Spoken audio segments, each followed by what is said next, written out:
आइए जानते हैं 4K एडिटिंग कैसे करते हैं। उससे पहले हम जानते हैं कि 4K एडिटिंग के लिए एक आइडियल पीसी कॉन्फ़िगरेशन की जरूरत होती है, जिसमें आपको एक अच्छी परफॉर्मेंस की मदरबोर्ड चाहिए, जिसमें CPU और GPU अच्छा होना चाहिए, रैम अच्छी होनी चाहिए, NVMe हार्ड ड्राइव होनी चाहिए और साथ ही साथ लिक्विड कूलर की भी ज़रूरत होती है। अगर मैं प्रोसेसर की बात करूं तो आपको 12 जनरेशन एंड अबव प्रोसेसर लगेगा या Ryzen 9 का भी इस्तेमाल कर सकते हैं। अगर आप मेमोरी की बात करें तो 4K एडिटिंग के लिए कम से कम 32 GB और बेहतर होगा कि 64 GB रैम की ज़रूरत होगी। ग्राफिक कार्ड की बात करें तो ग्राफिक कार्ड में 3060 और उससे ऊपर का इस्तेमाल कर सकते हैं, या आप AMD रेडियन में 6800 से ऊपर का कोई भी मॉडल इस्तेमाल कर सकते हैं। हार्ड डिस्क की बात करें तो आप इसमें OS के लिए एक टेराबाइट हार्ड डिस्क का इस्तेमाल कर सकते हैं और साथ ही साथ आप डेटा और फुटेज के लिए 4 टेराबाइट NVMe का इस्तेमाल कर सकते हैं। इसके साथ ही इसमें अच्छी पावर सप्लाई की भी जरूरत होती है। तो 4K एडिटिंग के लिए सबसे पहले आपको यहाँ एक 4K का प्रीसेट दिया गया है।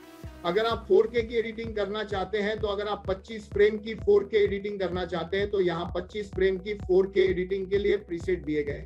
अगर आप 50 फ्रेम की एडिटिंग करना चाहते हैं तो 50 फ्रेम रेट का प्रीसेट दिया गया है। अगर आप 60 करना चाहते हैं तो 60 के प्रीसेट भी यहाँ बने हुए हैं। अभी मुझे 25 फ्रेम की 4K एडिटिंग करनी है तो मैंने यहाँ सेक्शन लिया और मैंने इसका नाम यहाँ 4K एडिटिंग रखा और मैंने ओके पर क्लिक किया।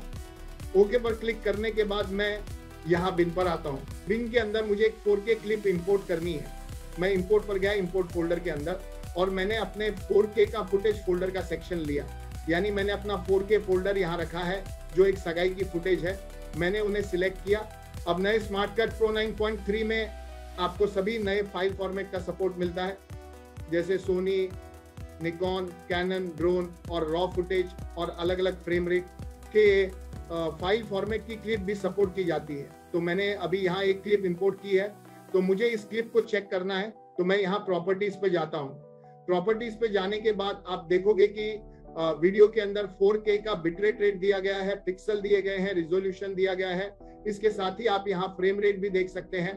तो अब मुझे इस 25 फ्रेम के 4K को एडिट करना है। तो 4K एडिटिंग करने के लिए मैंने क्या किया, मैंने प्रीसेट लिया और मैंने यहाँ क्लिप के सेक्शन लिए और सेक्शन लेने के बाद मैंने बस इसे टाइमलाइन पर ड्रैग एंड ड्रॉप कर दिया।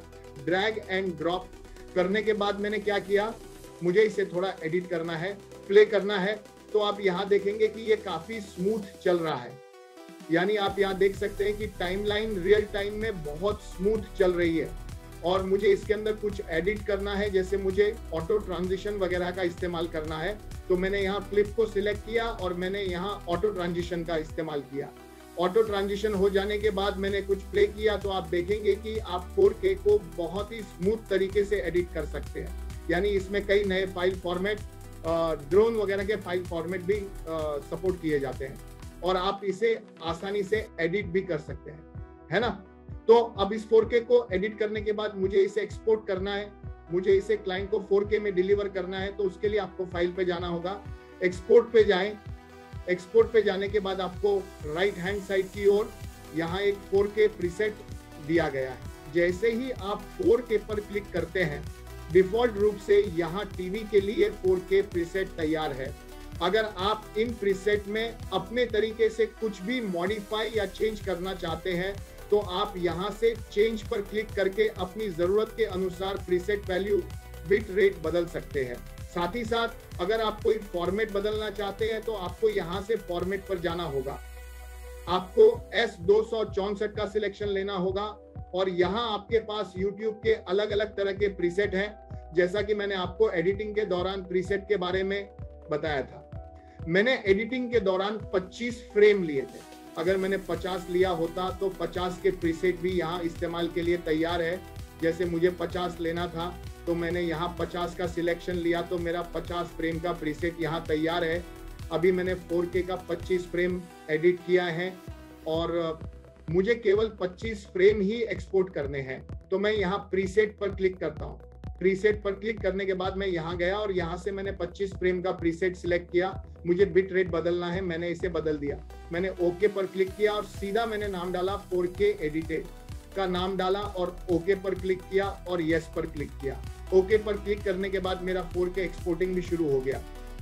तो इस तरह आप ड्रोन, निकॉन, कैनन के अलग अलग फाइल फॉर्मेट और अलग अलग बिट रेट, अलग अलग फ्रेम रेट को 4K में एडिट और एक्सपोर्ट कर सकते हैं। तो इस वीडियो को देखने के लिए आप सभी का धन्यवाद।